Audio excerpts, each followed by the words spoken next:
Hi everyone, in this video we're going to take a look at how we can easily set up a new flood project with just a few CLI commands using Mason. Previously, we set up a flood project by cloning a GitHub template repository and then following the instructions in the README there, which was error prone and it took a long time.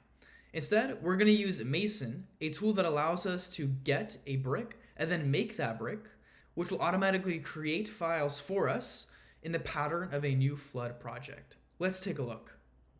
You can learn more about Mason by going to the Mason CLI package on pub.dev, but I'll walk you through how we're going to set up the flood project. First thing you're going to want to do is you're going to want to go and install the Mason CLI. You can do it like this. And feel free to skip the Mason init command. We do not need it for this, but we do need to add the flood brick. What we can do is go to our terminal and do Mason add, and we're going to add it as a global package here. Mason add g flood.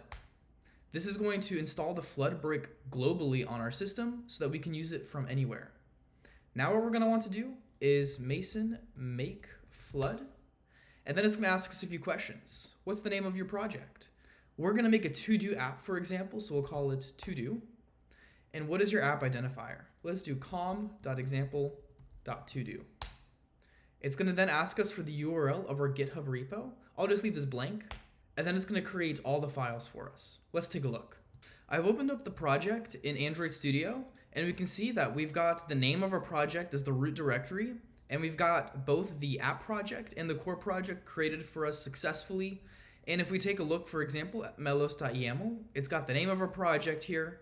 And if you were to take a look in the Android and iOS app identifiers, you'll see that use the app identifier that we generated earlier.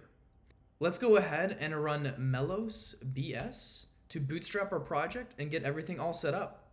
We see that it was successful, and now we're ready to go ahead and start working with Flood. And that's how easy it is to get started using Flood in your projects. To learn more, visit the docs site at docs.flooddev.com.